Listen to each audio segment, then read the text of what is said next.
তো আব্দুর রাজ্জাক বিন ইউসুফ মাঠে দাওয়াত দেয়, তো ওনাকে গুরুত্ব দিয়ে বলতে হয়। এখন আব্দুর রাজ্জাক বিন ইউসুফ 7 ভাগে কুরবানির উপর কঠোর বক্তব্য দেয়। কথা বুঝতে পেরেছেন? এখন একদল আছে যারা বলতে থাকবে যে না এটা ভুল ফতোয়া, ভুল ফতোয়া, কেন 7 ভাগে কুরবানি দেওয়া যায় যায় যায় যায় যায় যায় যায়। তাহলে আমাকেও যদি জিজ্ঞেস করা হয় তো আমিও বলবো যে হ্যাঁ, যদি পরিবারের পক্ষ থেকে না হয় আব্দুর রাজ্জাক বিন ইউসুফ, আমি না আব্দুর রাজ্জাক বিন ইউসুফ, যদি পরিবারের পক্ষ থেকে না হয় তো দেওয়া যেতে পারে, কিন্তু এটা ঠিক নয়, উচিত নয়। উত্তম কোনটা? আল্লাহ রাসূল বলেছে একটা পরিবারের পক্ষ থেকে একটা কুরবানি, এটা উত্তম। তো দাওয়াত তো আমাকে এটাই দিতে হবে যে সবাই পরিবারের পক্ষ থেকে একটা কুরবানি দেন। কথা বুঝতে পেরেছেন? ওটার উপর জোর দিতে হবে, এটা আল্লাহ রাসূলের সুন্নাত, কেন দিবেন না দেন, কেন দিবেন না দেন। এখন তুমি চলে গেছো উল্টা রাস্তায়, সব সুন্নাত বিরোধী কার্যকলাপ কিভাবে জায়েজ প্রমাণ করা যায়, এই জন্য তুমি ফতোয়ার পিছনে লেগে গেছো। উনি আছেন দাওয়াতে, তুমি আছো ফতোয়ায়। ফতোয়া ওনাকেও জিজ্ঞেস করলে উনি অ্যান্সার দিবে। তার শক্ত কথাগুলোকে মানুষ উল্টিয়ে ধরে, ভুল বুঝে উল্টিয়ে ধরে। উনি হেদায়েত করতে চাচ্ছেন, একটা ফতোয়া একটা দাওয়াত। দাওয়াত ভিন্ন জিনিস, ফতোয়া ভিন্ন জিনিস। দাওয়াত ভিন্ন জিনিস, ফতোয়া ভিন্ন জিনিস। আমি এই মঞ্চে বক্তব্য দিতে এসে যদি বলি জোরে আমিন বলার উপর বক্তব্য দিতে আসছি, শোনেন যে আমি কিসের উপর বক্তব্য দিতে আসছি বলেন তো? জোরে আমিন বলার উপর বক্তব্য দিতে এসে এখন সব হাদিসগুলো বলতেছি, শুনেন আহমদ বিন হাম্বাল বলেছে, শাফি বলেছে, মালিক বলেছে, উমুক উমুক বলেছে, জোরে আমিন না বললেও সালাত হবে। এখন এটার উপর বক্তব্য দিতে লাগলাম যে জোরে আমিন না বললেও কি হবে? সালাত হবে। তাহলে একটা মানুষ জোরে আমিন বলবে?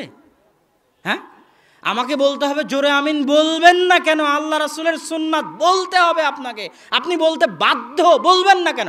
এখন এই যে বলতে বাধ্য বললাম, আব্দুর রাজ্জাক বিন ইউসুফ জোরে আমিন বলাকে ফরজ করে দিয়েছে। কিন্তু এটা তো আসলে আমি দাওয়াত দিচ্ছি, আমি তো ফতোয়া দিচ্ছি না। তুমি আমাকে আবার পাল্টা জিজ্ঞেস করো, আচ্ছা আব্দুর রাজ্জাক বিন ইউসুফ সাহেব, আমি যদি জোরে আমিন না বলে সালাত আদায় করি, সালাত কি হবে? তখন আব্দুর রাজ্জাক বিন ইউসুফই বলবে যে হ্যাঁ হবে। তাহলে ফতোয়া আলাদা জিনিস আর দাওয়াত আলাদা জিনিস। তাহলে এখন সবাই মাস্ক পরে সালাত আদায় করতেছে, যেখানে গরুর কুরবানির হাটে ঘামের সাথে ঘাম লাগে। কিসের সাথে কি লাগে বলেন তো? ঘামের সাথে ঘাম লাগে। ওই কুরবানির হাটের মধ্যে যে মসজিদ আছে ওখানে 3 ফিট দূরে দাঁড়িয়ে সালাত আদায় করতেছে। তাহলে এটা তামাশা না? একই মোটর সাইকেলে বাপ বেটা 3 জন এসেছে তাকওয়া মসজিদের ঘটনা, একই মোটর সাইকেলে সালাতের সময় 3 ফিট দূরে দাঁড়িয়েছে। তা আমি কি তামাশার বিরুদ্ধে বলবো না? শরীয়তের সাথে হাসি ঠাট্টা মজাকের বিরুদ্ধে বলবো না? এখন বলতে গেলাম তুমি পাল্টা বলছো যে 3 ফিট দূরে দাঁড়ালে সালাত হবে না, এটাকে বলেছে। আরে বাবা, একটা হচ্ছে সুন্নাত, সাধ্য অনুযায়ী যেটার প্রতি আমল করার চেষ্টা করা উচিত, ওটার গুরুত্ব দিতে গিয়ে তো আমি বলবো। এখন আল্লাহ রাসূলের হাদিস যে সালাতের মধ্যে মুখ ঢাকা নিষেধ, গেল একটা দলিল। দ্বিতীয় দলিল ইসলামের মৌলিক নীতিমালা যে হজ ওমরা এবং সালাতে মুখ ঢাকা যাবে না। মেয়ে মানুষও সালাতে মুখ খোলা রাখবে, মেয়ে মানুষও হজ ওমরায় মুখ খোলা রাখবে, এটা ইসলামের মৌলিক নীতিমালা। কেন? কপাল দিয়ে নাক দিয়ে সিজদা করতে হবে মাটিতে। কপাল দিয়ে নাক দিয়ে সিজদা করতে হবে কোথায়? মাটিতে।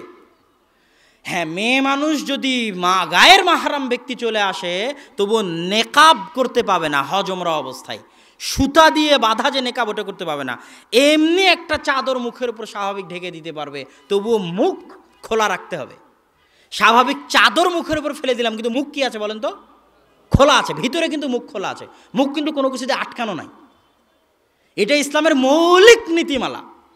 সালাতের মধ্যে যদি গায়ের মাহরাম আসে ওড়নাকে এমনি ফেলে দিতে হবে, এভাবে বেঁধে মুখ ঢাকা যাবে না।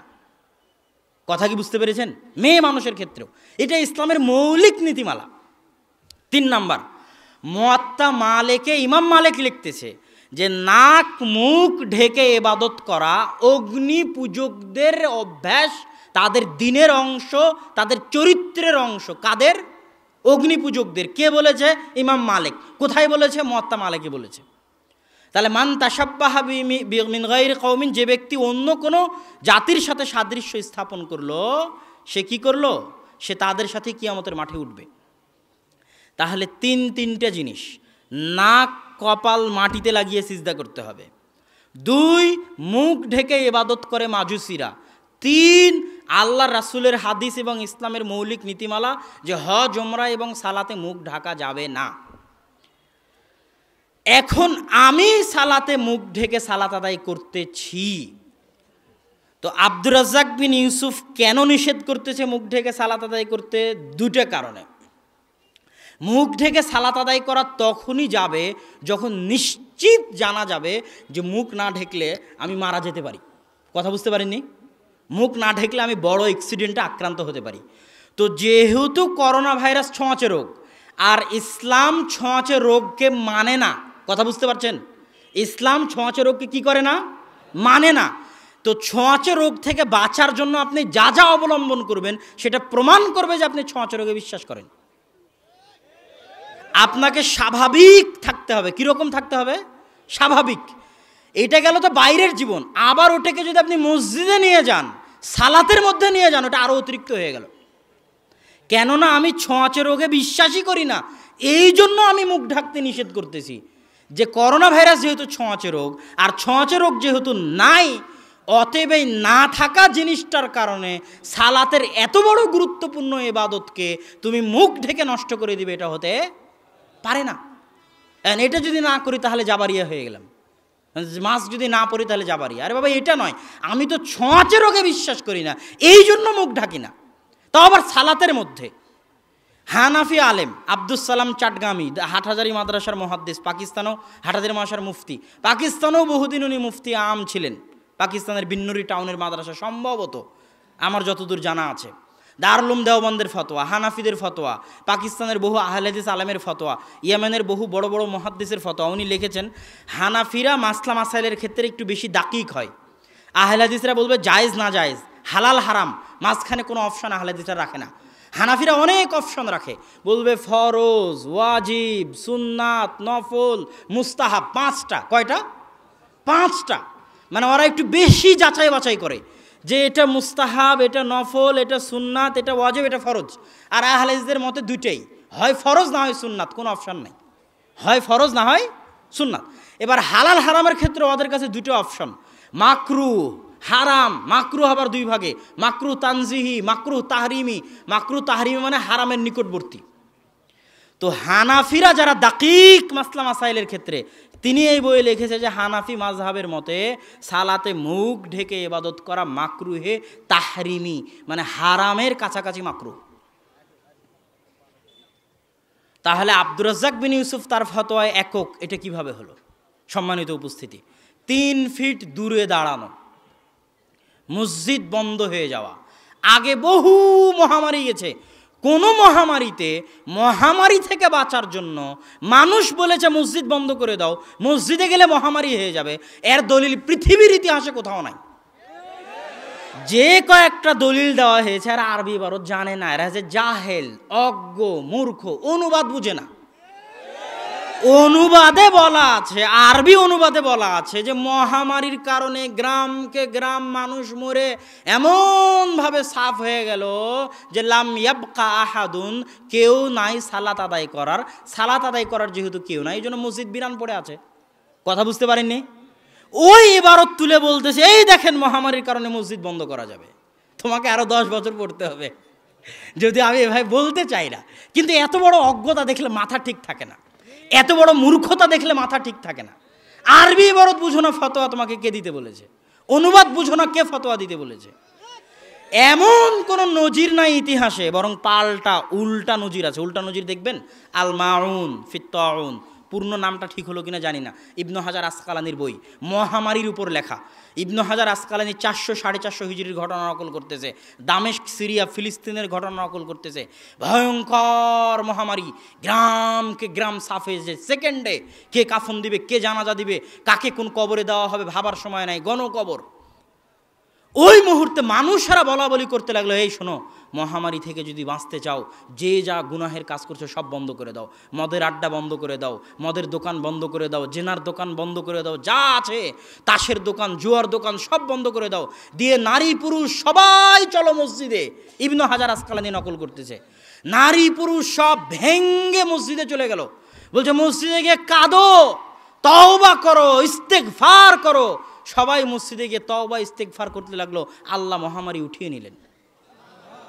তাহলে মহামারী থেকে বাঁচতে মসজিদে যাওয়ার দলিল আছে বেটা, মসজিদ বন্ধ করার কোনো দলিল নাই। এবং মুসলমানের বাঁচার জায়গা মসজিদই। শত দলিল আছে। সূর্যগ্রহণ লাগলো, মহাবিপদ, দৌড়ে গিয়ে দেখে আল্লাহ রাসূল মসজিদে সালাত আদায় করতেছে। তাহলে বিপদ থেকে বাঁচতে কোথায় পালাতে হবে? মসজিদে পালাতে হবে। তুমি বাঁচার রাস্তা বন্ধ করে দিয়েছো। এইসব আউল ফাউল জাতিসংঘ কখন কি না বলে, হু কখন কি বলে, জন হপকিন্স কি পরিসংখ্যান দেয় না দেয়, ওগুলো সারাদিন পেপার পত্রিকা প্রচার করে, ওগুলোর চাপে সবার মাথা হয়ে গেছে নষ্ট।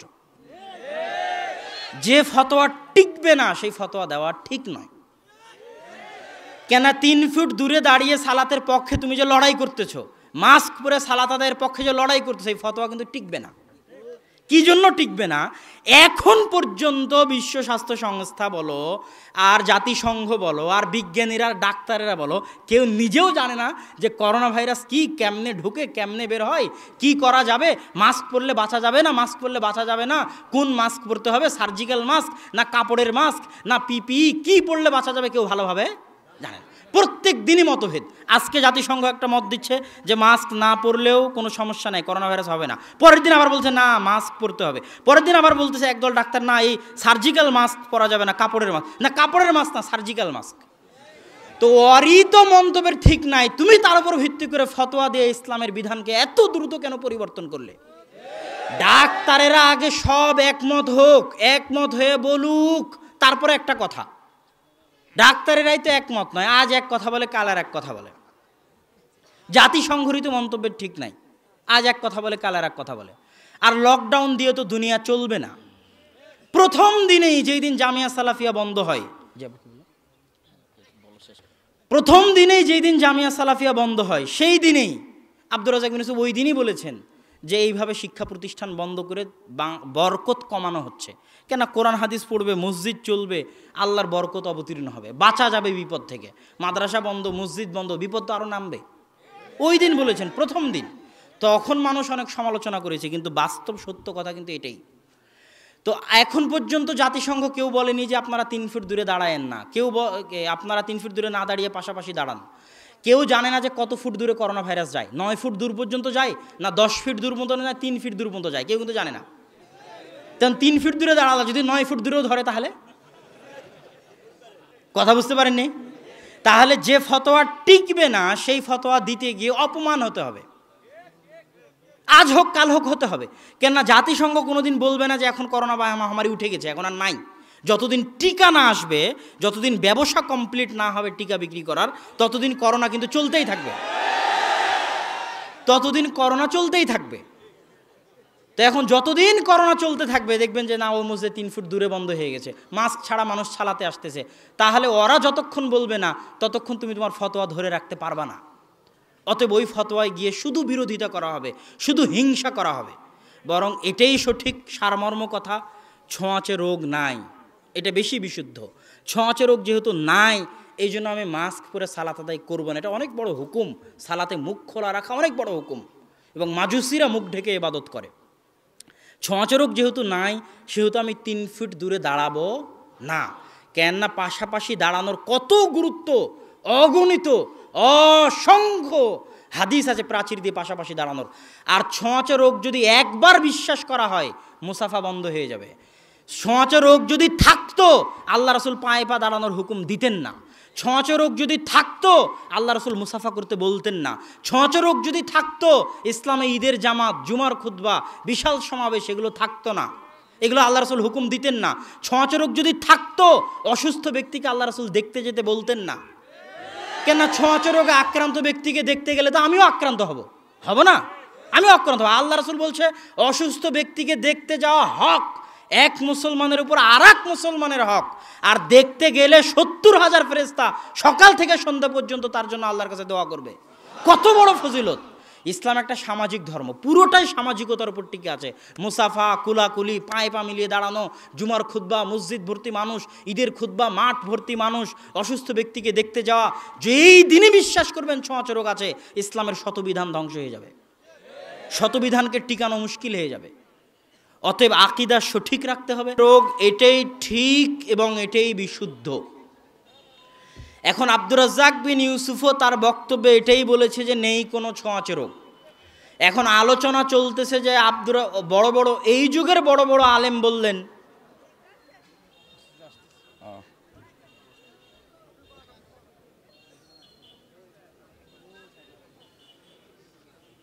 আব্বু আসুক, না হলে মানুষের মনোযোগ সমস্যা হয়।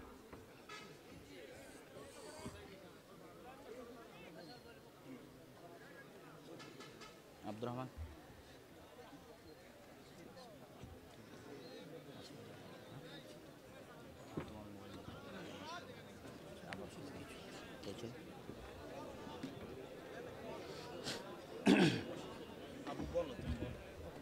বসেন আব্বু, তারপর বলতেছি।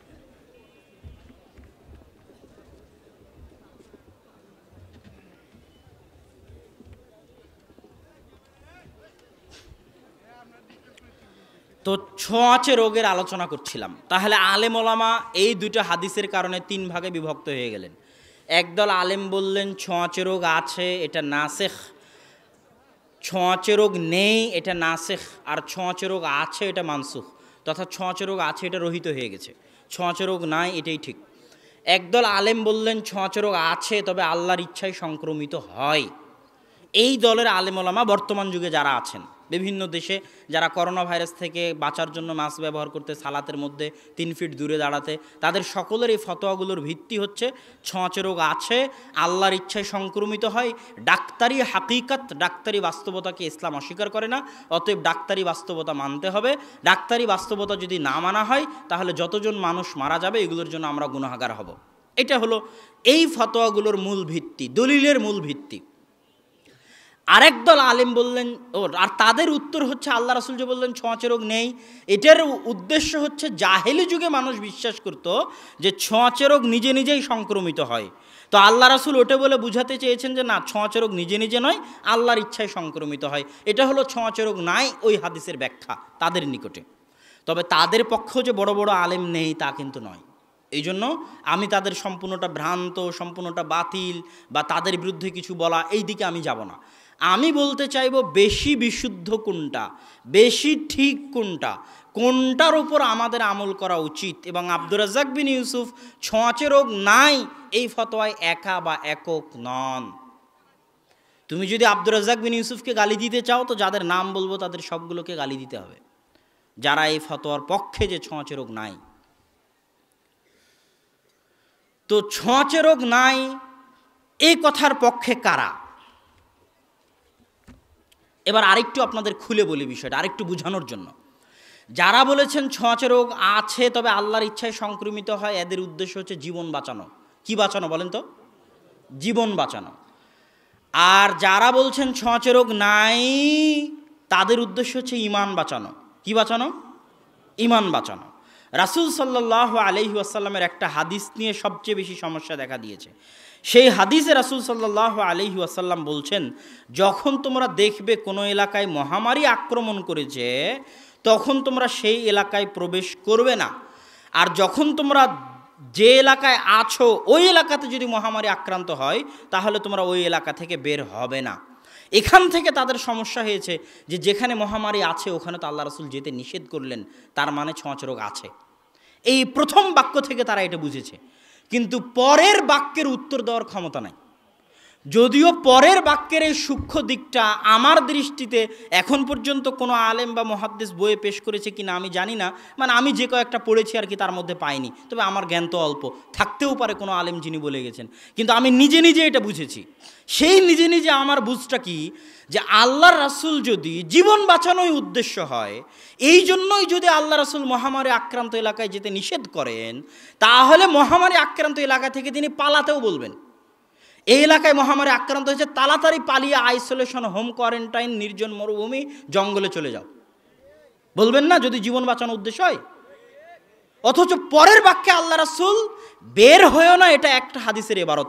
আর একটা হাদিসের ইবারত হচ্ছে লা তাফিরু, পালায়ও না। বের হয়েও না বললে একটা উদ্দেশ্য, আর পালায়ও না বললে কি উদ্দেশ্য? কি থেকে পালাবে বলেন তো? কি থেকে পালাবে? মৃত্যু। কি থেকে পালাবে? মৃত্যু। লা তাফিরু এই ইবারত স্পষ্ট প্রমাণ করে যে আল্লাহ রাসূল মৃত্যু থেকে পালাতে নিষেধ করেছেন, মানে মরো, মরো তাও থাকো। কথা বুঝতে পেরেছেন কি? মৃত্যু থেকে পালায়ও না, মরো তাও থাকো। তার মানে এই হাদিস দিয়ে আল্লাহ রাসূলের জীবন বাঁচানোর উদ্দেশ্য এটা নয়, তাহলে অন্য কোনো উদ্দেশ্য আছে। সেই উদ্দেশ্যটা কি? সেই উদ্দেশ্যটা এই আলেম ওলামা বলেছে, সেটা হচ্ছে ঈমান বাঁচানো। ইমান বাঁচানো মানে করোনা ভাইরাসের সময় সমস্যা তো এটা নয় রে বাবা যে ছোঁয়াচে রোগ আছে বা ছোঁয়াচে রোগ নাই। করোনা ভাইরাসের সময় সবচেয়ে বড় সমস্যা দেখা গেছে, দুনিয়ার সবাই বিশ্বাস করেছে ছোঁয়াচে রোগ আছে। দুনিয়ার সবাই বিশ্বাস করে নিয়েছে আমি যদি ওর গায়ে হাত দিই আমিও আক্রান্ত হয়ে মারা যাব। প্রমাণ দেখেননি? ছেলে মেয়েকে ঘরের মধ্যে বন্দি করে দিয়ে পালিয়ে গেছে, বাপ মাকে ঘরের মধ্যে বন্দি করে দিয়ে পালিয়ে গেছে। দেখেননি এরকম প্রমাণ? দেখেছেন? তো সমস্যা তো এটা নয়। তুমি ওই সমস্যার সমাধান না করে যারা সমস্যার সমাধান করতে চাচ্ছে, মানুষকে আত্মিক শান্তি, ভরসা, তাকদীর দিতে চাচ্ছে, তাদের বিরুদ্ধে তুমি আঘাতে নেমে গেছো। এটা তো অল্প সংখ্যক মানুষ। স্রোতের বিপরীতে ওই সময় কথা বলা চারটিখানি কথা নয়। যারা বাপের বেটা তারাই কথা বলতে পেরেছে ওই সময় স্রোতের বিপরীতে। যে সময় আমি পারিনি, আমার সাহসে কুলায়নি, যেখানে গোটা দুনিয়া বলতেছে, উত্তর থেকে দক্ষিণ, পূর্ব থেকে পশ্চিম সবাই বলতেছে করোনা ভাইরাস ছোঁয়াচে রোগ, মসজিদ বন্ধ করে দাও, মাস্ক পরে সালাত আদায় করো, সেই সময় স্রোতের বিপরীতে দাঁড়িয়ে কথা বলা চারটিখানি ব্যাপার নয়। তো সমস্যা তো ওটা নয় যে আব্দুর রাজ্জাক বিন ইউসুফের মতো এরকম হাজার হাজার মানুষ বলতেছে ছোঁয়াচে রোগ নাই, সব মানুষ আক্রান্ত হয়ে মরে গেল, তাই তুমি সমাধান করার জন্য লাফালাফি করবা। সবাই তো মানে নিয়েছে যে ছোঁয়াচে রোগ আছে। যাক, আমার এই কথা না বুঝলেও আমরা আগের আলোচনায় ফিরে আসি। সেটা হচ্ছে এই দল আলেমের উদ্দেশ্য হচ্ছে ইমান বাঁচানো। কিভাবে? দেখেন মানুষের ইমান কিভাবে নষ্ট হতে থেকেছে। করোনা ভাইরাসের সময় সমস্যা হচ্ছে ইমান নষ্ট হয়ে যাওয়া। মানুষ বিশ্বাস করে নিয়েছে যে আল্লাহ মুহয়্যি আর মুমিত নয়, আল্লাহ জীবন দানকারী এবং মৃত্যু দানকারী নয়। মানে করোনা ভাইরাস আক্রান্ত হলেই মারা যাব এটা মনে করে নিয়েছে। করোনা ভাইরাস আক্রান্ত হওয়ার পরেও যে আল্লাহ বাঁচিয়ে রাখতে পারে এই বিশ্বাস নষ্ট হয়ে গেছে মানুষের। আর করোনা ভাইরাস না হলেও যে আল্লাহ মৃত্যু দিতে পারে এই বিশ্বাস নষ্ট হয়ে গেছে। করোনা ভাইরাস না হয়ে আল্লাহ মৃত্যু দিতে পারে না, আর করোনা ভাইরাস হওয়ার পরেও আল্লাহ বাঁচিয়ে রাখতে পারে না। এই আকীদা করোনার সময় নষ্ট হয়েছিল না হয়নি বলেন তো? হয়েছিল। দুনিয়া সাক্ষী, পৃথিবী সাক্ষী, এই আকীদা নষ্ট হয়েছিল। এই আকীদা তো আব্দুর রাজ্জাক বিন ইউসুফই বাঁচিয়েছে মানুষের কঠোর এবং শক্ত বক্তব্য দিয়ে। এরকম শত মানুষ স্বীকার করেছে, শত মানুষ স্বীকার করেছে যে আপনার বক্তব্যের কারণে আমি অন্তরে শান্তি পাই। ঢাকা বসুন্ধরা একজনের কাছে গেলাম, সে করোনার কারণে ভয়ে বাড়িঘর থেকে বের হয় না, কয়েক মাস যাবৎ বাড়ির মধ্যে বন্দি, ব্যবসা বাণিজ্য সব বাদ দিয়ে ঘরের মধ্যে বসে আছে। উনি শোনাচ্ছে, উস্তাদজি আপনার বক্তব্য শুনে একটু অন্তরে বিশ্বাস হওয়া শুরু হয়েছে যে মৃত্যু দিলে আল্লাহ দিতে পারে, করোনা হওয়ার পরও বেঁচে থাকতে পারি, এই জন্য ঘর থেকে বের হয়ে একটু হাঁটা চলা শুরু করেছি। তাহলে ওই লোকটার ইমান কে বাঁচালো? আব্দুর রাজ্জাক বিন ইউসুফ বাঁচালো। তুমি তো বাঁচাওনি, তুমি তো ভয় দেখিয়ে মানুষকে ঘরের মধ্যে বন্দি করেছো, দুনিয়াকে অচল করে দিয়েছো, মসজিদকে বন্ধ করে দিয়েছো। অথচ মৃত্যু হলে শহীদি মরণ হতো। মৃত্যু হলে কিসের মরণ হতো বলেন তো? শহীদি। দুইটা কারণে, যদি মহামারী হয় তাহলে, আর যদি মহামারী না হয় তারপরও শ্বাসকষ্টে যারা মারা যায় তাদের শহীদ হওয়ার কিছু কথা হাদিসে এসেছে। আর করোনা ভাইরাসে মারা যাওয়াটা কিসে? শ্বাসকষ্টে। তাহলে শহীদি মরণ দেখে কি মুমিন পালায়? শহীদি মরণ দেখে মুমিন পালায় না। সাহাবীরা মহামারী বরণ করে নিয়েছে, সাহাবীরা, অগণিত দলিল আছে সাহাবীরা। হ্যাঁ, কিছু সাহাবী মহামারী থেকে জনগণকে বাঁচানোর জন্য, ইমান নষ্ট না হওয়ার জন্য, যত দেখবেন যে মহামারী থেকে হেফাজত সব ইমান বাঁচানোর জন্য। কিন্তু বহু সাহাবী আছে যারা মহামারীকে বরণ করে নিয়েছে যে মহামারীর মাধ্যমে আমার শাহাদাত হোক, বরণ করে নিয়েছে বহু সাহাবী। কেননা মুসলমান কোনোদিন মৃত্যুকে ভয় পায় না। তাহলে এবার রাসূল সাল্লাল্লাহু আলাইহি ওয়াসাল্লাম যে বললেন যে নেই কোনো ছোঁয়াচে রোগ, এটা যে সঠিক তার পক্ষে হাদিস থেকে কিছু দলিল। আব্দুল্লাহ বিন ওমর রাদিয়াল্লাহু তাআলা আনহু একজনের নিকট থেকে একটা উট ক্রয় করেছে। সেই উটে খোঁস পাচড়া আছে, যেটাকে মানুষ বলে ছোঁয়াচে রোগ। উট ক্রয় করেছে আব্দুল্লাহ বিন ওমর। এখন ওই উটের মালিক ছিল দুইজন। একজন বিক্রি করে দিয়ে আরেকজনকে বলছে, শুনেন আমাদের উট বিক্রি হয়ে গেছে, আমরা আব্দুল্লাহ বিন ওমরের কাছে উট বিক্রি করেছি। ওই মালিক বলছে, করেছো কি? ওটা আব্দুল্লাহ বিন ওমর, বিশাল সাহাবী, তুমি তাকে চিনো না?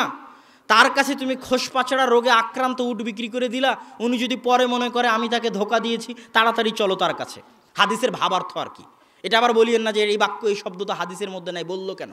আব্বুর বহু বক্তব্য কাটে নিয়ে বলে যে এই অংশটুকু তো, এই শব্দটুকু তো হাদিসের মধ্যে নাই, বললো কেন? ওটা ভাবার্থ। ওটা কি ভাবার্থ? এই কমন সেন্সটুকু নয়, এই জন্য অভিযোগ করে। এটা হচ্ছে কমন সেন্সের ব্যাপার। তো এই ভাবার্থে তখন ওনারা গেল আব্দুল্লাহ বিন ওমরের নিকটে, গিয়ে বলছে, আপনি উট কিনেছেন, উটে তো খোসপাচড়া আছে, ইন্না শারিকি বা আকা ইবলান হেম, আমার অংশীদার আপনাকে একটা উট বিক্রি করেছে, আলাম ইয়ারিফকা, আমার শরিক আপনাকে চিনত না, অতএব আপনি উট ফিরিয়ে দিন, আমরা উট ফিরিয়ে নিয়ে যাই, আপনি বড় মানুষ, আপনাকে আমরা ধোকা দিতে চাই না। তখন আব্দুল্লাহ বিন ওমর রাদিয়াল্লাহু তাআলা বললেন, দাহা, উট রেখে দাও, উট নিয়ে যেতে হবে না। কেন নিয়ে যেতে হবে না? আমি আব্দুল্লাহ বিন ওমর রাজিনা, সন্তুষ্ট হয়ে গেছি, বিকাদায়ে রাসূলিল্লাহি সাল্লাল্লাহু আলাইহি ওয়াসাল্লাম, আল্লাহর রাসূলের এই ফায়সালাই যে নেই কোনো ছোঁয়াচে রোগ। হাদিসের অর্থ বুঝলেন? যে আমি আব্দুল্লাহ বিন ওমর আল্লাহর রাসূলের এই কথার উপর ঈমান আনি যে ছোঁয়াচে রোগ নাই, অতএব কিনে যখন নিয়ে এসেছি ফেরত নিয়ে যেতে হবে না। এই উটের কারণে যদি আমার উটের পালের সব উট মারা যায়, আমি বলবো তাকদিরে ছিল তাই মারা গেছে। তাইলে এখন আব্দুল্লাহ বিন ওমর কি জাবারিয়া নাকি? জাবারিয়া বুঝেন? একদল ফেসবুকে লেখালেখি করতেছে যে আব্দুর রাজ্জাক বিন ইউসুফ হচ্ছে জাবারিয়া। জাবারিয়া আর কাদারিয়া হচ্ছে দুটো গ্রুপ তাকদিরের বিষয়ে। কাদারিয়ারা বলে যে আমি যেটা করব সেটাই, এখানে আল্লাহর কোনো ক্ষমতা নাই। এটা হলো কাদারিয়াদের কথা। আর জাবারিয়াদের কথা, আমি যা করছি সেটা সবই আল্লাহ করাচ্ছে, আমার নিজের কোনো ইচ্ছা নাই। আমি যদি কাউকে হত্যা করি তো আল্লাহ করিয়েছে। কথা বুঝতে পেরেছেন? এটা বলা হয় জাবারিয়া।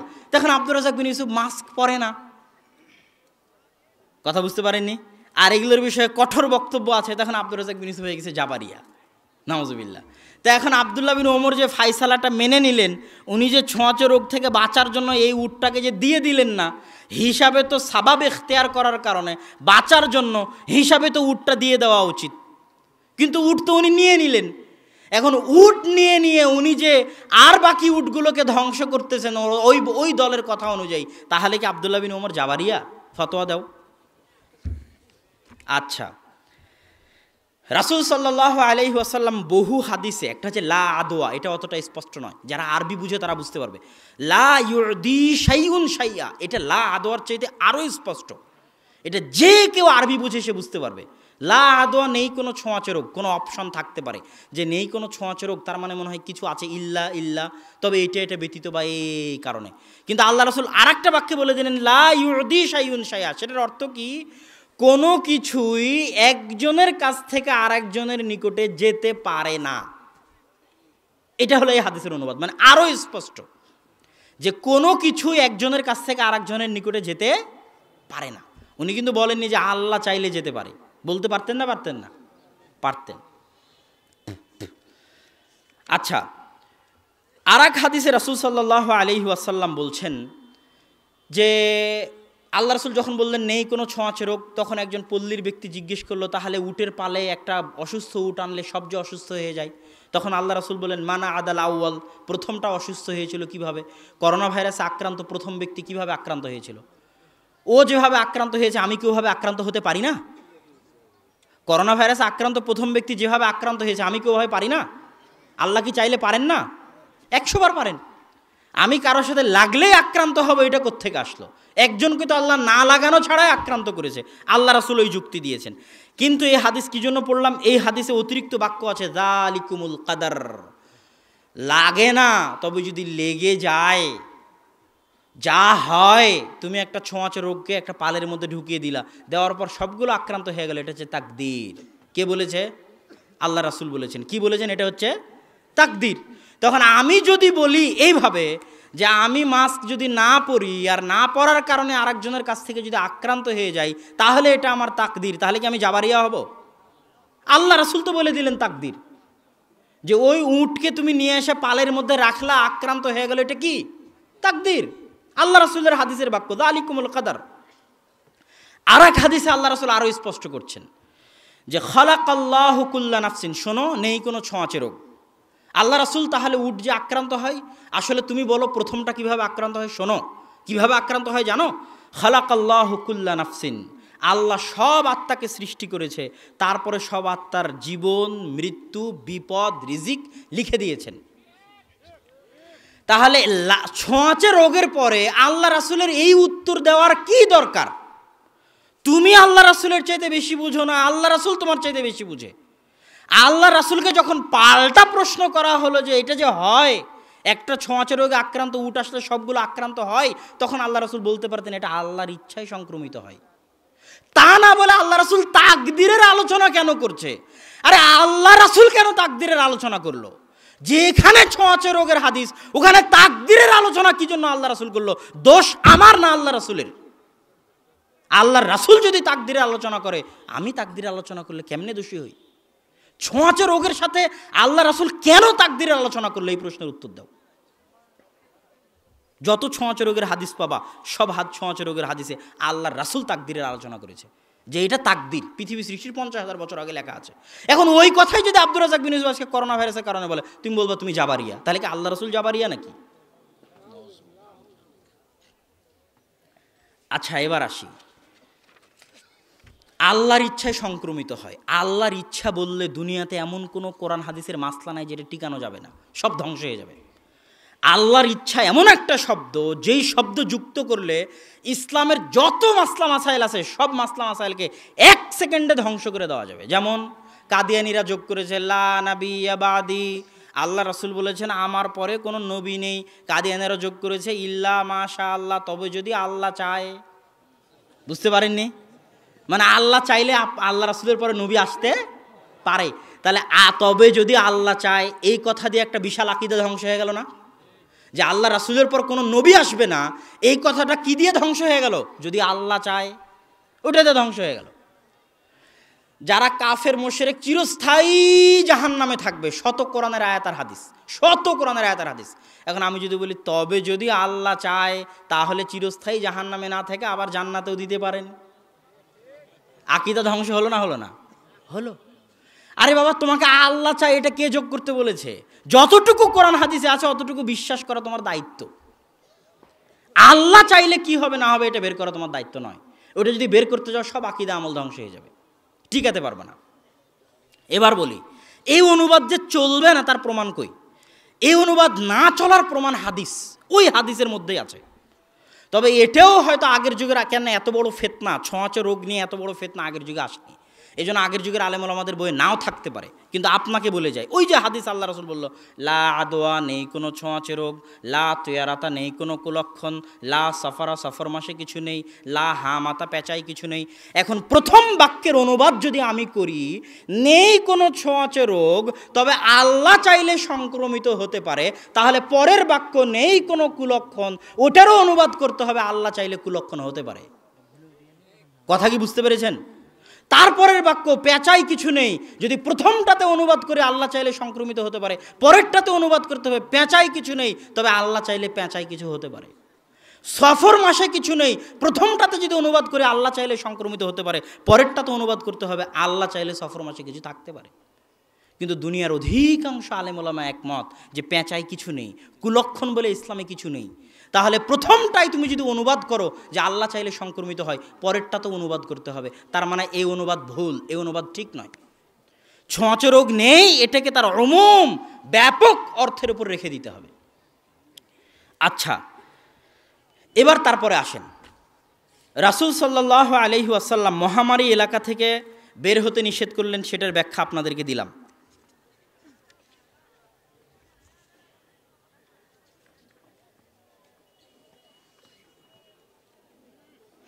এবার আসি, কোন কোন আলেম ওলামা এই মতের পক্ষে যে ছোঁয়াচে রোগ নাই। এবং আমি অনুরোধ করব যারা যেখানে এই বিষয়গুলো নিয়ে বিতর্ক করতেছে তাদেরকে এই বক্তব্যটা সেন্ড করার জন্য। এবং আমি আমার বক্তব্যে যে ভাষাগুলো উচ্চারণ করতেছি, এই প্রত্যেকটা ভাষার বাক্যের আমি জিম্মেদারি নিচ্ছি। জিম্মেদারি মানে যে কারোর সাথে ইলমি মোনাজারা এবং মোনাকাশা করতে প্রস্তুত আছি।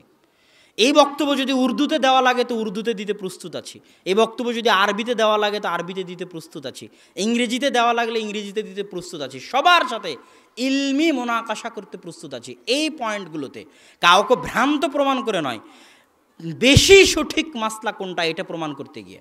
এবং আব্দুর রাজ্জাক বিন ইউসুফ তার কথায় একাই নয় এটা প্রমাণ করতে গিয়ে, আমার বাক্যর উপর থাকতে হবে, অন্য কারো বাক্য আমার উপর নিয়ে এসে চাপিয়ে দেওয়া যাবে না। আচ্ছা, ইমাম তাবারি বিখ্যাত ইমাম, তিনি বলছেন ইখতালাফা সালাফ, সালাফে সালেহিনের মধ্যে এই হাদিস নিয়ে মতভেদ হয়ে গেছে। তো আচ্ছা, তার আগে ভারত উপমহাদেশের একজন আলেমের নাম বলি, আব্দুর রহমান মুবারকপুরি, তুহফাতুল আহওয়াজির লেখক।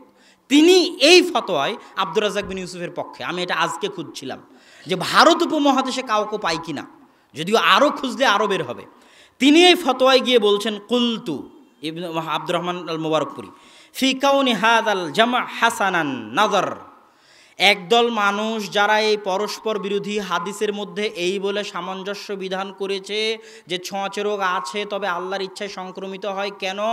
ডাক্তারি মতামত অস্বীকার করা যাবে না। ডাক্তার বলেছে সংক্রমণ আছে, ডাক্তার বলেছে ছোঁয়াচে আছে, অতএব এটা আমাকে মানতে হবে, অতএব ওই হাদিসের অনুবাদ করো ছোঁয়াচে রোগ আছে তবে আল্লাহর ইচ্ছায় সংক্রমিত হয়। এই সামঞ্জস্যতা ঠিক নয়। আব্দুর রহমান মুবারকপুরি দুই সামঞ্জস্য বিশাল দুই ধরনের আলেমের মতামত নিয়ে আসার পর আব্দুর রহমান মুবারকপুরি তুফাতুল আহওয়াজিতে বলতেছে এই পরের সামঞ্জস্যতা ঠিক নয়। কেন ঠিক নয়? কামা লা ইয়াখফা আলাল মুতাআম্মিল, যে ভাববে তার নিকট প্রমাণ হয়ে যাবে। কেন ঠিক নয়? বিআন্না শারআ ওয়ারাদা বিইসবাতিল উসুল আত-তিব্বিয়্যাহ ফাফিহি আন্না উরুদ আশ-শারঈ লিইসবাতি জামিইল উসুল আত-তিব্বিয়্যাহ মামনু' বাল ক্বাদ ওয়ারাদা আশ-শারউ লিইবতালি বা'দিহা ফাইন্নাল মুতাতাব্বিনা কাইলুনা বিহুসুলি শিফা বিল হারাম। বলছেন ডাক্তারি হাকিকাত বাস্তবতা মানতে হবে, এটা ইসলাম অস্বীকার করে না। আব্দুর রহমান মুবারকপুরি, আজকে আব্দুর রাজ্জাক বিন ইউসুফের বক্তব্য নয়, ভুল বুঝবেন না আবার। আব্দুর রহমান মুবারকপুরি তুহফাতুল আহওয়াজির লেখক, ভারত উপমহাদেশের বড় মুহাদ্দিস, বড় আলেম, যাদের কাছ থেকে সৌদি আরবের আলেমরা কোরআন এবং হাদিসের জ্ঞান নিয়ে গেছে। পাক ভারতের ইতিহাস মানুষ মনে করে শুধু শিরক বিদাতের ইতিহাস, কিন্তু পাক ভারতের ইতিহাস শিরক বিদাতের ইতিহাস থাকলেও নিকট অতীতে সুয়ুতির মৃত্যুর পরে, শাওকানি সুয়ুতি এনাদের দুনিয়া থেকে চলে যাওয়ার পরে ইলম ভারতেই ছিল, জ্ঞান ভারতেই ছিল। সেই কালে নওয়াব সিদ্দিক হাসান খান ভূপালী আকিদার ওপর বই লিখেছে। বইয়ের নাম কি? আব্দুর রহমান কাতফুস সামার ফি আকিদাতে আহলিল আসার। সেই কালে কোথায়?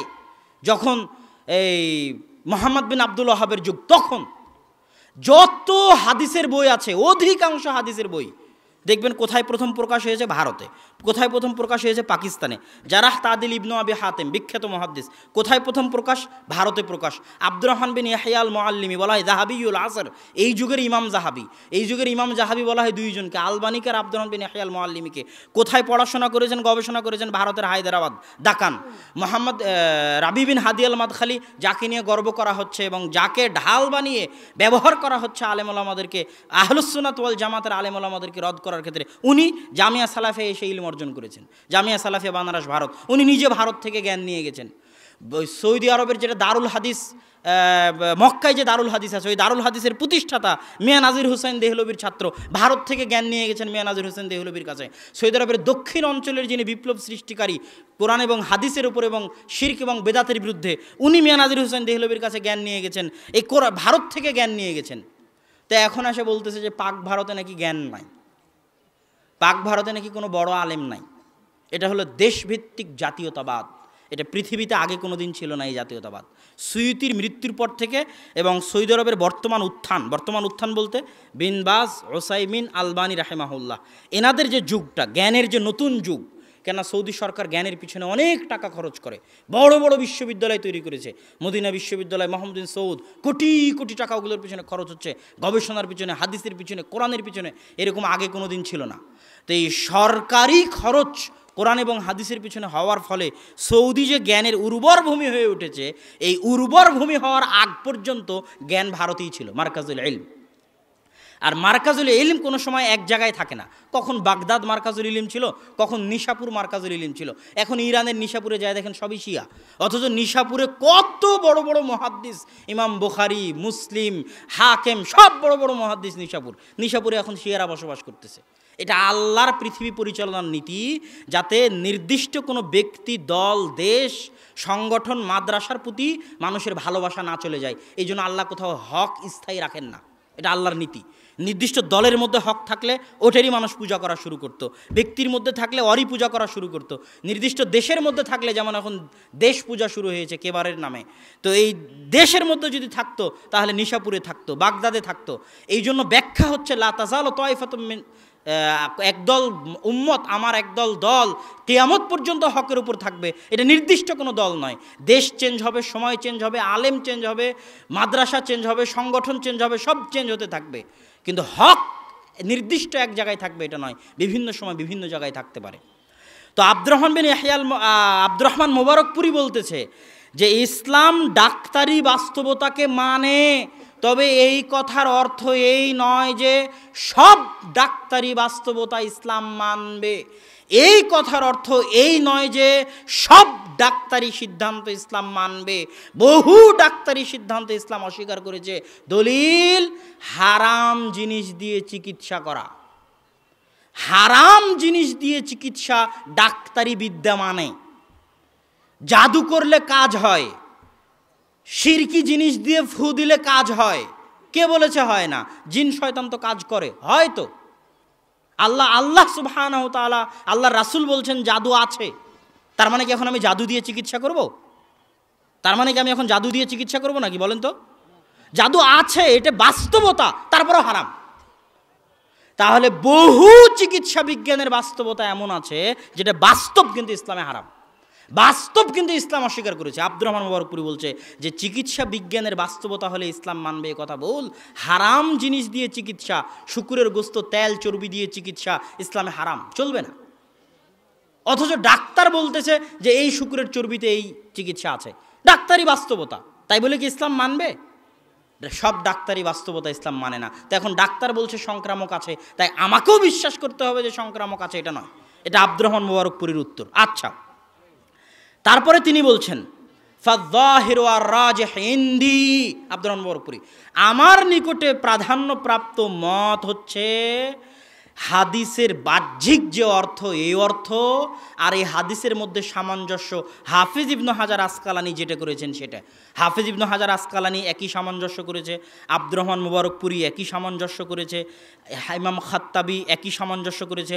মুআল্লিমুস সুনান 4th খণ্ড 233 পৃষ্ঠা, তুহফাতুল আহওয়াজি 5ম খণ্ড 199 পৃষ্ঠা, শামসুল হক আজিমাবাদী একই ব্যাখ্যা করেছে, আউনুল মাবুদ 8ম খণ্ড 256 পৃষ্ঠা, মুআল্লিমুস সুনান 4th খণ্ড 234 233, ইমাম খাত্তাবি একই ব্যাখ্যা করেছে, ইমাম তাবারি শারহ সাহিহুল বুখারী ইবনে বাত্তাল একই ব্যাখ্যা করেছে 9ম খণ্ড 410 পৃষ্ঠায়, ইমাম তাবারি একই ব্যাখ্যা করেছে, বাত্তাল উল্লেখ করেছে, মুনতাকা শারহুল মুআত্তাতে একই ব্যাখ্যা করা আছে।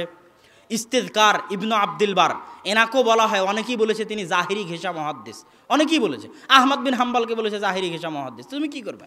তুমি আব্দুর রাজ্জাক বিন ইউসুফকে বলছে জাহিরি।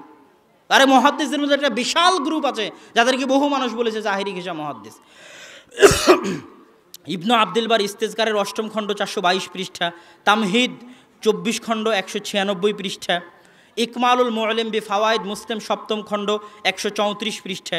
এগুলো সব হচ্ছে দলিল যে ছোঁয়াচে রোগ নাই, এ কথাই ঠিক। তাহলে আল্লাহ রাসূল পালাতে বললেন কেন? ঈমান বাঁচাতে, মানুষের তাকদীরের প্রতি বিশ্বাস বাঁচাতে। কি বিশ্বাস? যদি যার ঈমানে দুর্বল, যার অন্তরে আল্লাহর প্রতি ভরসা দুর্বল, তাকে আল্লাহ রাসূল বলেছেন পালাতে, তাকে আল্লাহ রাসূল বলেছেন বাঁচতে, এবং এই জন্যই তাকে যেতে নিষেধ করেছেন মহামারী এলাকায়। মহামারী এলাকায় গেলে আক্রান্ত হবে, হয়ে বলবে আমি এই এলাকায় এসেছি তাই আক্রান্ত হয়ে গেছি। নাউজুবিল্লাহ। কথা বুঝতে পেরেছেন? মহামারী এলাকায় যেতে নিষেধ করেছে কেন? ঈমান বাঁচাতে। মহামারী এলাকায় যাবে দুর্বল ঈমানের মানুষ, গিয়ে আক্রান্ত হয়ে যাবে, দিয়ে বলবে যে আমি এসেছি এই জন্য আক্রান্ত হয়ে গেছে, তাকদীরের উপর থেকে ঈমান উঠে গেল। তাহলে তাকদীরের প্রতি এই বিশ্বাস রাখাটা, ছোঁয়াচে রোগ নাই এই বিশ্বাস রাখাটা কত জরুরি, যে এই বিশ্বাস বাঁচানোর জন্য পালাতে বলা হচ্ছে। এটা আর একটা নতুন যুক্তি, যাদের বুদ্ধি আছে তারা বুঝতে পারবে, যাদের মাথায় জ্ঞান আছে তারা ধরতে পারবে যে ছোঁয়াচে রোগ নাই এই বিশ্বাস বাঁচানোটা, তাকদীরের উপর ঈমান বাঁচানোটা, তাকদীরের উপর ঈমান আর ছোঁয়াচে রোগের প্রতি বিশ্বাস পরস্পর বিরোধী। বহু আলেম যাদের নাম আর দলিল দিলাম, ছোঁয়াচে রোগে বিশ্বাস আর তাকদীরের প্রতি বিশ্বাস পরস্পর বিরোধী। এটা এত জরুরি, ছোঁয়াচে রোগ নাই এই বিশ্বাস করাটা আর তাকদীরের প্রতি মজবুত ঈমান রাখাটা এত জরুরি, যেটা বাঁচাতে পালাতে বলা হয়েছে, জীবন বাঁচাতে নয়। কি বাঁচাতে পালাতে বলা হয়েছে বলেন তো? ঈমান বাঁচাতে, তাকদীরের প্রতি বিশ্বাস বাঁচাতে পালাতে বলা হয়েছে। আর যার ঈমান মজবুত, যার ঈমান শক্ত, যে গেলেও বলবে যে না আমি